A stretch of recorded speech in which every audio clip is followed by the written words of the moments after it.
Heyo friends, and welcome to another episode of Favorites and Fails, where we give you a lowdown on the best and worst things about the bikes we've been riding. This is a 2017 version of Honda's ADV Secret Agent CRF 1000L, codename Africa Twin.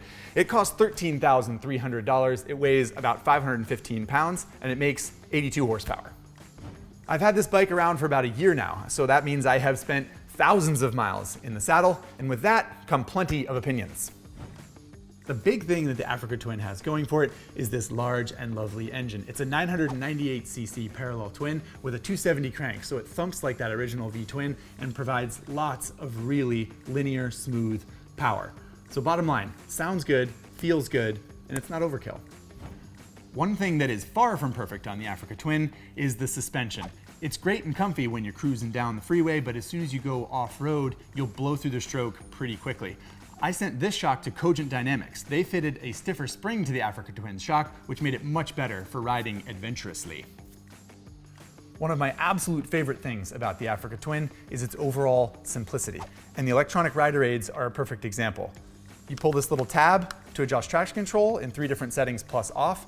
There's a button that you can shut off rear ABS if you're riding off-road, and other than that, that's pretty much it. There's no ride modes, there's no electronic suspension. The bike just works really well without being complicated. On the topic of electronics, among these simple switches, there is no cruise control, and that's because the Honda Africa Twin does not have ride-by-wire throttle. It's not a huge deal, but considering this bike will crush miles like a fat kid crushes cookies, it's a little bit of a bummer. Another thing I'd like to talk about is the Africa Twin seat, which for me is a little bit of a fail, mostly because it's not that comfortable, especially over long distances, which this bike is great at. Not only that, the white stripe along the side, after a little while, it turns kind of brown. Ugh. And finally, I have to mention the Africa Twin's price. At $13,300, it is quite a bit cheaper than other ADVs in the category. Plus, the Africa Twin comes with that name. Lots of pedigree, lots of history. It's just a cool bike and it's not very expensive.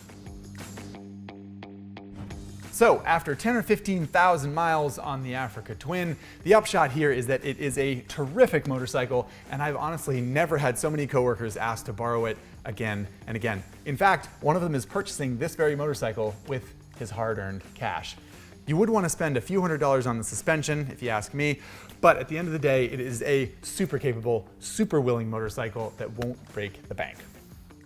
There you have it, everybody. Another Favorites and Fails. Thank you for watching, and please remember to subscribe and tell your friends. If you have more questions about this particular motorcycle, please ask it in the comments section below, and I will do my level best to answer it. Until then, see you next time.